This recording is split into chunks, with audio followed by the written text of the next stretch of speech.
Hello students,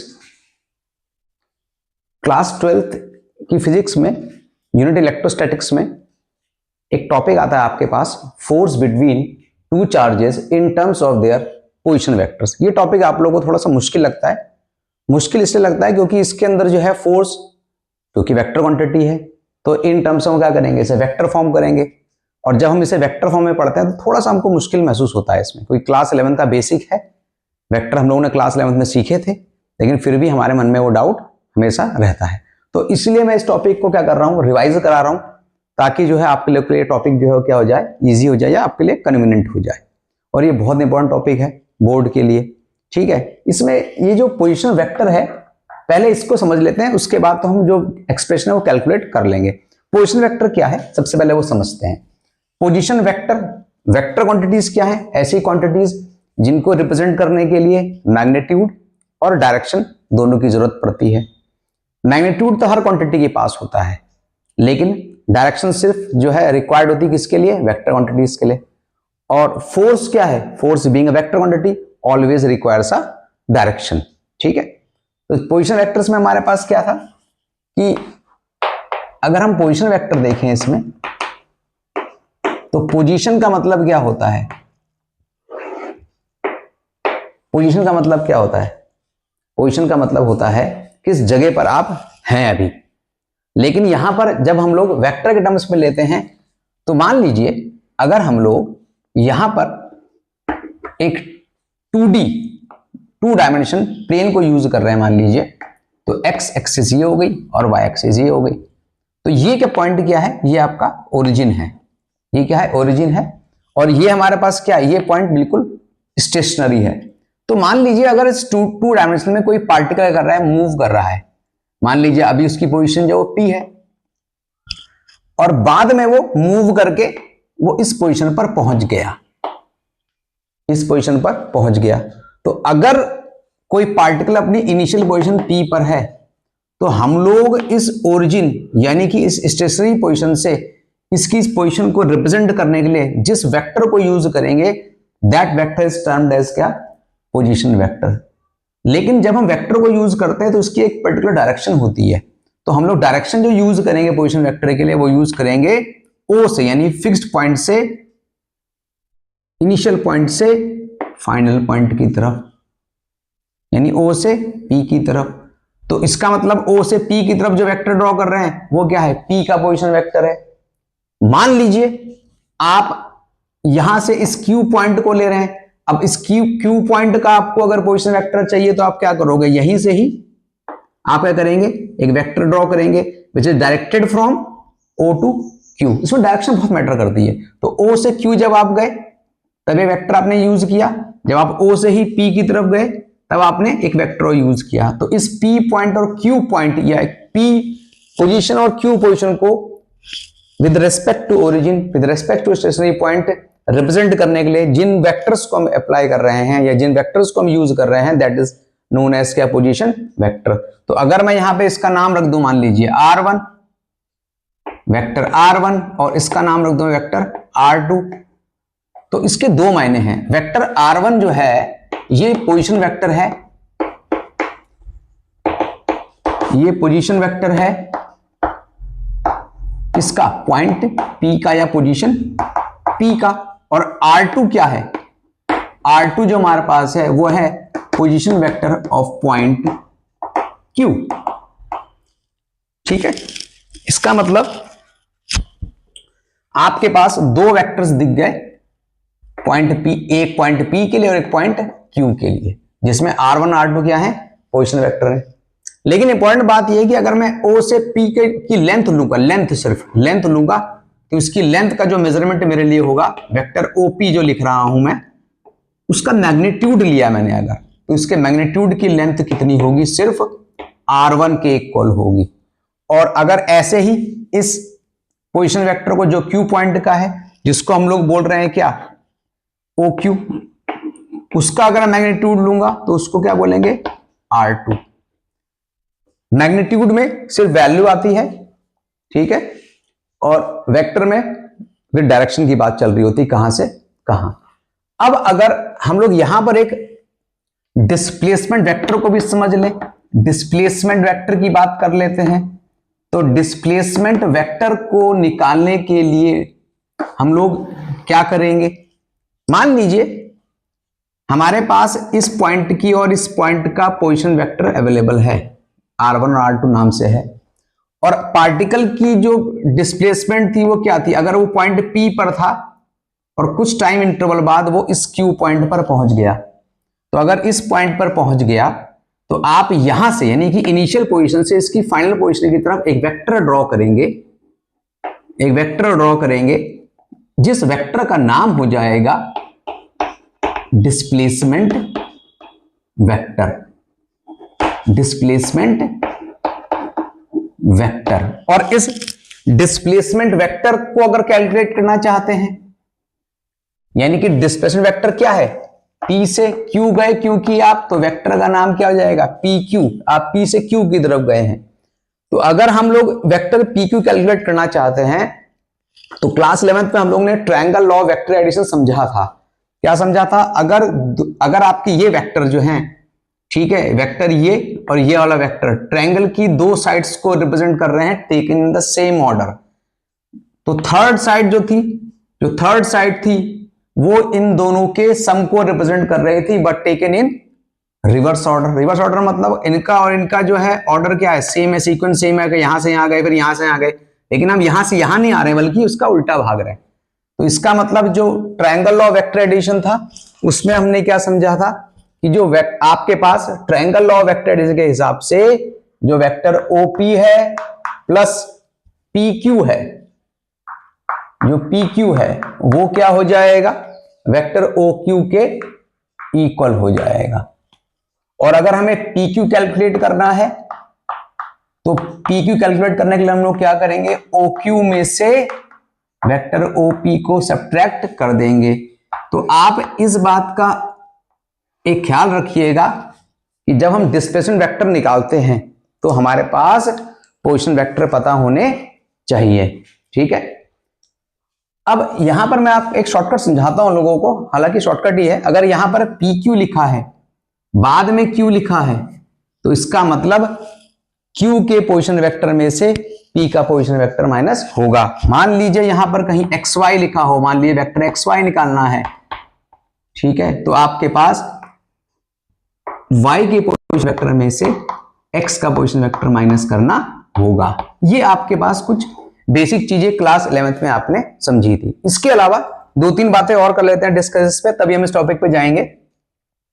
displacement vector के अलावा हमारे पास एक यूनिट वेक्टर की बात चलती है। एक टर्म और यूज होता है जिसको हम बोलते हैं क्या, यूनिट वेक्टर। यूनिट वेक्टर क्या वेक्टर है, नाम से पता लग रहा है, एक ऐसा वेक्टर जिसका मैग्नीट्यूड जो होगा ऑलवेज 1, और इसको हम लोग क्या डिनोट करते हैं, इस जनरली डिनोट करते हैं। मान लीजिए हम लोग A को यूनिट वेक्टर बोलना चाह रहे हैं तो ये इसका सिंबल है कि भाई यूनिट वेक्टर A या यूनिट वेक्टर क्या B, और इसका मैग्नीट्यूड जो होगा वो हमेशा क्या होगा, 1 कहलाएगा। क्या कहलाएगा, 1।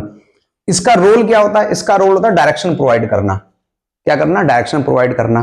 फॉर एग्जाम्पल अगर हम लोग x एक्सिस के अलोंग या y एक्सिस के अलोंग, और हम 3D की बात भी कर सकते हैं, यानी कि अगर हम एक नए एक्सिस को इंट्रोड्यूस करें, z जिसे बोलते हैं, तो हमारे पास क्या होना चाहिए, इनका अगर मुझे x एक्सिस के अलोंग किसी भी वेक्टर को बनाना है, निकालना है, तो मेरे पास एक डायरेक्शन होनी चाहिए, और इस डायरेक्शन को रिप्रेजेंट करने के लिए एक यूनिट वेक्टर की जरूरत पड़ती है जिसको हम लोग यूज करते हैं i कैप। और y एक्सिस के अलोंग अगर मुझे कोई बनाना है तो मुझे ऐसी जरूरत पड़ेगी j कैप। अगर z एक्सिस के अलोंग सिर्फ चाहिए मुझे तो क्या चाहिए होगा, एक यूनिट वेक्टर चाहिए होगा k कैप। अब किसी को o से p पहुंचा, और o से p अगर वो गया तो उसने जो डिस्टेंस कवर की, मान लीजिए 4 यूनिट करी। 4 यूनिट का मतलब कुछ भी, 4 मीटर कह सकते हैं आप, कोई भी यूनिट आप यूज कर सकते हैं डिस्टेंस के लिए, 4 करी। लेकिन अगर आपसे कोई कहे कि आप वेक्टर OP बताओ जरा क्या होगा, तो वेक्टर OP अगर सिर्फ OP बात करी जाएगी इन टर्म्स ऑफ लेंथ और मैग्नीट्यूड तो आप इसे 4 बोलेंगे। लेकिन जब आप डायरेक्शन की बात करेंगे तो फिर आप उस डायरेक्शन को लेंगे जिस डायरेक्शन में आप चल रहे हैं, क्योंकि आप चल रहे हैं x एक्सिस के अलोंग, तो आपको उसी के अलोंग यूनिट वेक्टर की जरूरत पड़ेगी। तो हम लोग क्या कर रहे हैं, इस आई कैप का यूज करेंगे तो वेक्टर ओपी जो आपका निकाला जाएगा वो कैसे आएगा कि ओपी को यानी ओपी के मैग्नीट्यूड को, ठीक है, आई कैप से मल्टीप्लाई कर देंगे। तो ये क्या, इसकी वैल्यू 4 है तो 4 आई कैप। 4 आई कैप वो यूनिट वेक्टर हो गया जिसकी डायरेक्शन जो है वो क्या है, एक्स एक्सिस के अलोंग है। ऐसे अगर आप जेड एक्सिस की बात कर रहे हैं, जेड एक्सिस के अलोंग ही कोई जा रहा है, मान लीजिए जेड एक्सिस के अलोंग चल रहा है, तो आपके पास लेंथ होनी चाहिए, मान लीजिए इसका नाम ओ क्यू है और इसकी वैल्यू आप 3 बोल रहे हैं, इसकी यूनिट आप 3 बोल रहे हैं, तो वेक्टर ओ क्यू की वैल्यू कितनी हो जानी चाहिए, ओ क्यू की लेंथ इंटू कितना, जे कैप।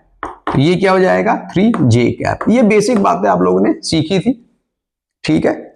और इन्हीं को आगे बढ़ाते हुए एक और बात जोड़ना चाहूंगा मैं कि कभी भी यूनिट वेक्टर की बात चलती है तो यूनिट वेक्टर जो होता है उसको जनरली रिप्रेजेंट करते हैं किसी vector A divided by its magnitude, divided by it's क्या, मैग्नीट्यूड। कई लोग इसको ऐसा भी लिख देते हैं जैसे कि वेक्टर ए डिवाइडेड बाय क्या, सिंपल ए, सिंपल ए भी कह सकते हैं इसे आप लोग, या मैग्नीट्यूड ऑफ ए कह सकते हैं। ऐसा कहना थोड़ा बेहतर लगता है। अगर मैं कहीं पर सिर्फ ए लिख रहा हूं और पूछूं क्या है ये, तो आप ए फॉर एप्पल भी कह सकते हैं। लेकिन अगर आप किसी से ऐसे पूछेंगे तो हमेशा आपको बताएगा कि भैया ये वेक्टर ए का मैग्नीट्यूड है, ठीक है। तो इसमें क्लैरिटी रहती है हमारे पास। उसके बाद अगर हम यहां पर गौर से देखें तो जो मेन वेक्टर आपका आ रहा है वेक्टर ए, क्या इस मेन वेक्टर को निकालने के लिए आपको ये बात समझ में आ रही है कि ए को आप किससे कर देंगे मल्टीप्लाई, यूनिट वेक्टर से मल्टीप्लाई कर देंगे, और फिर जो डायरेक्शन इस ए कैप की होगी वही डायरेक्शन इस मेन वेक्टर की भी होगी। तो ये हमारा बेसिक कंसेप्ट है पोजीशन वेक्टर का, डिस्प्लेसमेंट वेक्टर का और साथ में जो है यूनिट वेक्टर का। अब इस टॉपिक से थोड़ा आगे बढ़ते हैं और हम लोग उस टॉपिक पे आते हैं जो हमारा मेन टॉपिक था। मेन टॉपिक क्या था हमारे पास, इसमें जो मेन टॉपिक था उसमें हम लोग इसी को रखते हैं। चलिए, इसमें आपने फोर्स के बारे में समझा था कि दो आपके पास क्या थे, दो चार्जेस थे, ठीक है। ये दो चार्जेस थे, एक का नाम Q1 और एक का नाम Q2। ये दो चार्जेस आपके पास थे जो r डिस्टेंस से दूर थे और ये कहीं वैक्यूम में थे। तो इन पे लगने वाला जो फोर्स और ट्रैक्शन और रिपल्सन था वैक्यूम में वो था 1/4 pi epsilon not Q1 Q2 upon r square. लेकिन हम जिस फोर्स की बात कर रहे हैं ये इसका मैग्नीट्यूड है। लेकिन अगर देखा जाए तो ये वाला चार्ज इस चार्ज को रिपल करेगा, ये वाला चार्ज इस चार्ज को रिपल करेगा अगर दोनों क्या होंगे, पॉजिटिव होंगे, या दोनों क्या होंगे, नेगेटिव होंगे, ठीक है। तो अगर हम दोनों चार्जेस को प्लस ले लेते हैं मान लीजिए, अच्छा अगर एक प्लस और एक माइनस हुआ तो क्या करेगा, अट्रैक्ट करेगा। लेकिन अगर एक प्लस और दूसरा भी प्लस हुआ या एक माइनस हुआ दूसरा भी माइनस हुआ तो क्या करेगा, रिपल्सन होगा। तो ये जो आपका इलेक्ट्रोस्टैटिक फोर्स या कोलंबियन फोर्स जिसे हम बोल रहे हैं दो चार्जेस के बीच में, वो अट्रैक्टिव नेचर का भी हो सकता है और रिपल्सिव नेचर का भी हो सकता है। लेकिन चाहे कैसा भी हो डायरेक्शन तो इसके पास है ही है। तो अब हम लोग यहां पर जो बात समझेंगे, अब आते हैं असली टॉपिक पर जो हमारा मेन है। तो हमने क्या किया, यहां पर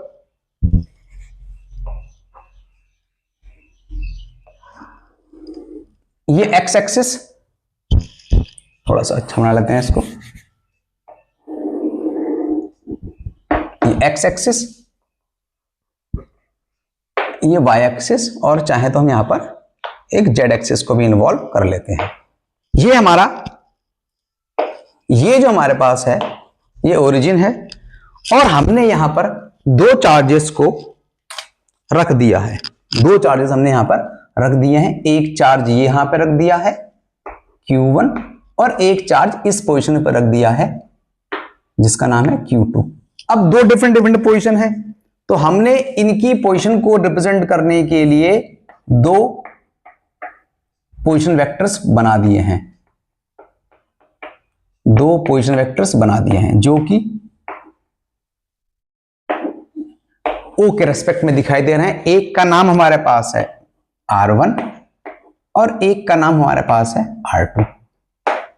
और इसका नाम अगर रखते हैं, ये पोजीशन A है और ये पोजीशन B है, तो हम लोग यहां पर ए से बी की लेंथ को, ए से बी की लेंथ को आर नाम दे रहे हैं। ठीक है, आर नाम हमने इसको दे दिया। तो आपने अगर इसको आर नाम दे दिया तो क्या इसमें होगा हमारे पास, आप अगर ए से बी की तरफ जा रहे होंगे, अगर आप ए से बी की तरफ वेक्टर यूज कर रहे होंगे, मान लीजिए, यानी कि अगर आप ए बी वेक्टर यूज कर रहे होंगे डिस्प्लेसमेंट वेक्टर, तो आप क्या यूज करेंगे ए से बी में, ए से बी में यूज करेंगे, आपको बताया था मैंने, ओ बी माइनस क्या था, ओ ए, यानी कि R2 माइनस कितना, R1। लेकिन अगर आप बी ए यूज करेंगे तो बी ए बिल्कुल इसका अपोजिट है। अपोजिट का मतलब वेक्टर में डायरेक्शन चेंज होने पे क्या होता है, नेगेटिव बन जाता है, अपोजिट होने पर नेगेटिव बन जाता है। नेगेटिव करोगे तो ये R1 माइनस R2 हो जाएगा। इस बात को ऐसे भी समझ सकते हैं कि अगर आपको क्या निकालना है, बी ए निकालना है, तो ए के पोजीशन वेक्टर में से बी के पोजीशन वेक्टर को माइनस कर दोगे। ये बहुत बेसिक सी बात है, लेकिन एक इंपॉर्टेंट बात हमारे पास यह है कि चाहे आप R2 माइनस R1 लो, चाहे R1 minus R2 low, in terms of magnitude, in terms of magnitude, लंबाई जिसे हम बोल सकते हैं, वो क्या होगी, दोनों की सेम होगी। और उस लंबाई को नाम दे दिया मैंने कितना, आर, स्मॉल आर नाम दे दिया। ठीक है, तो हम लोग अगर फोर्स को कैलकुलेट करते हैं, अगर हम फोर्स को कैलकुलेट करते हैं तो फोर्स का मैग्नीट्यूड होता है 1/4 पाई एप्सिलॉन नॉट, दो चार्जेस Q1 Q2 हैं, Q1 Q2 डिवाइडेड बाय क्या, डिस्टेंस का स्क्वायर। ये मैग्नीट्यूड है वो फोर्स का, चाहे ये वाला इस पे फोर्स लगा रहा हो, चाहे ये वाला इस पे फोर्स लगा रहा है। मान लीजिए अब अगर मैं वेक्टर फॉर्म लेना चाहूंगा तो मान लीजिए ये वाला इसको दूर भेज रहा है, यानी कि ये इसको दूर भेज रहा है इस डायरेक्शन में, तो ये क्या है, ये force experience by one, force experience by one due to क्या, 2, इसका नाम रख दिया मैंने F12, F12, यानी कि ये जो है हमारे पास है ये वाला, यानी कि फर्स्ट वाला चार्ज जो फोर्स एक्सपीरियंस कर रहा है ड्यू टू चार्ज Q2, तो वो F12 कह दिया।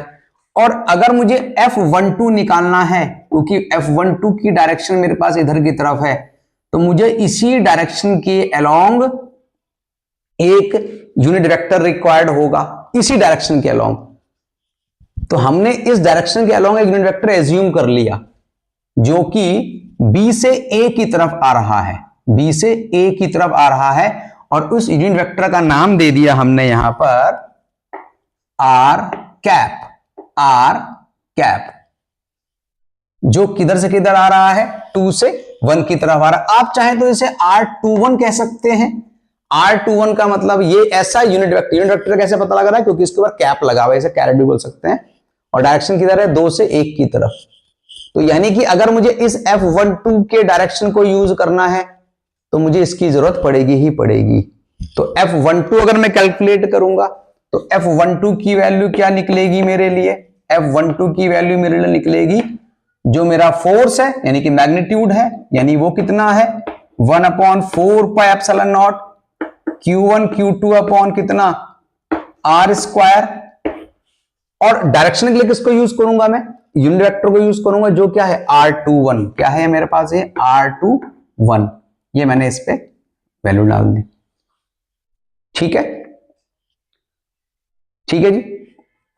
अब अगर ये R21 है और अगर मैं इसमें F12 को आगे निकालना चाहूं तो ये हो जाएगा 1/4 pi epsilon not Q1 Q2 upon R square. अगर मैं इस R21 को इधर भी R और इधर भी R से मल्टीप्लाई कर दूं तो ये अगले स्टेप में क्या बन जाएगा मेरे लिए, 1/4 pi epsilon not Q1 Q2 upon R cube. लेकिन R21, अगर मैं R21 को सिंपल ऐसे पढ़ूं, R कैप इंटू R, तो अभी हमने सीखा था कि R कैप इंटू R एक आपको मेन वेक्टर देगा, आपको एक मेन वेक्टर देगा, मेन वेक्टर देगा, यानी कि वेक्टर R देगा। तो R21 को अगर आप R से मल्टीप्लाई करेंगे तो मेन वेक्टर मिलेगा, कौन सा वेक्टर मिलेगा, B से A की तरफ मिलेगा। बी से ए की तरफ मिलेगा, ठीक है। तो बी से ए की तरफ अगर मिलेगा, क्यों मिलेगा, क्योंकि 2 1 की डायरेक्शन जो है वो किधर है, 2 से 1 की तरफ है। तो जो आपको वेक्टर मिलेगा, मेन वेक्टर मिलेगा, उसकी डायरेक्शन भी क्या होगी, इधर से इधर ही होगी। तो मेन वेक्टर क्या है हमारे पास, यहां से यहां तक लिया जाएगा, क्योंकि मैग्नीट्यूड तो आप इतना ही का ही ले रहे हैं, तो वेक्टर भी इतना ही लेंगे आप। क्या है, बी ए, यहां पे आप लिख सकते हैं बी ए। आप चाहें तो इस बी ए को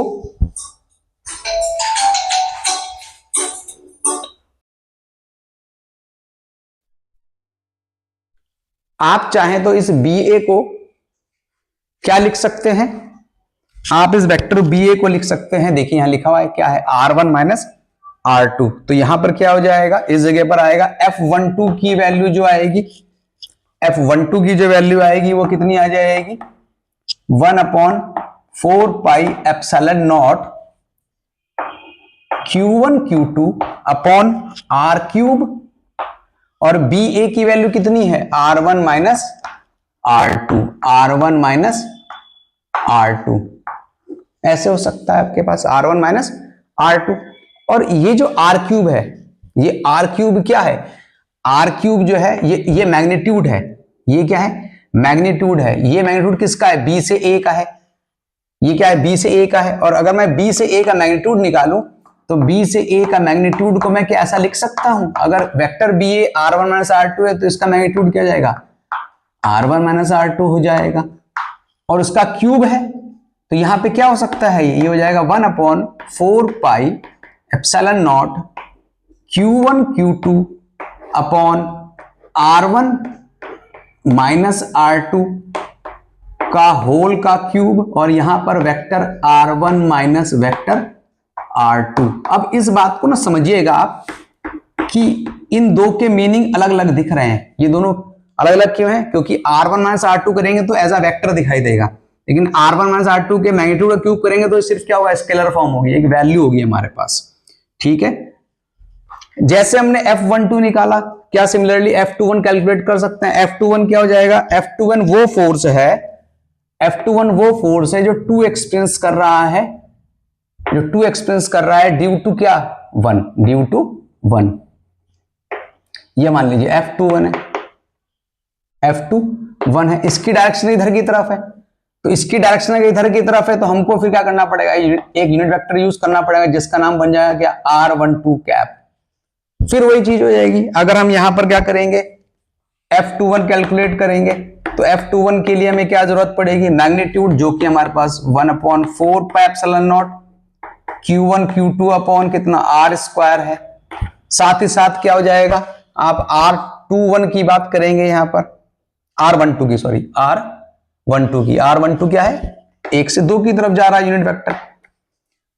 फिर आपने क्या किया, फिर आपने इसे R से इधर मल्टीप्लाई किया, R से यहां मल्टीप्लाई किया, तो ये क्या हो जाएगा, 1/4 pi epsilon not Q1 Q2 upon कितना R क्यूब, और यहां पर R12 के साथ में किसे मल्टीप्लाई कर देंगे, आप R को मल्टीप्लाई कर देंगे। तो अगर आप R को R12 से मल्टीप्लाई करते हैं, किसी भी यूनिट वेक्टर से मल्टीप्लाई करते हैं, तो मेन वेक्टर मिल जाता है। लेकिन इस मेन वेक्टर को कहां से कहां लेंगे, A से B की तरफ लेंगे, तो A से B की वैल्यू कितनी है, वेक्टर AB की वैल्यू कितनी है, वेक्टर AB की वैल्यू जो हमारे पास है वो आपने लिखी हुई क्या, R2 minus R1, R2 minus R1, ये वेक्टर है अभी भी, लेकिन नीचे तो इसका क्या है, स्केलर फॉर्म है। तो अगर मैं R को देखूं यहां पर, तो R की जगह क्या लिख सकता हूं, देखो R लिखा हुआ मैंने, AB और BA का मैग्नीट्यूड R है, तो क्योंकि मैं यहां पर क्या कर रहा हूं, A से B की तरफ की बात कर रहा हूं, तो AB वाली वैल्यू लेनी पड़ेगी। क्या वैल्यू लेनी पड़ेगी मुझे यहां पर, इस जगह पर R2 माइनस R1 और इसका मैग्नीट्यूड। तो ये हमारे पास F12 और F12 की वैल्यू कैलकुलेट हो गई। इन दोनों में आपको एक बात समझ में आ रही है कि F12 और F21 दोनों क्या हैं, एक दूसरे के अपोजिट हैं। कैसे अपोजिट हैं, ये R2 माइनस R1 है, ये R1 माइनस R2 है। तो इन टर्म्स ऑफ अगर आप डायरेक्शन देखोगे तो एक इधर जा रहा है तो एक बिल्कुल ऑपोजिट जा रहा है, तो न्यूटन्स थर्ड लॉ जो है वो भी फॉलो कर रहा है। ठीक है, ये टॉपिक हमारे पास था, अगर किसी को डाउट हो तो मैसेज कर सकता है मुझे।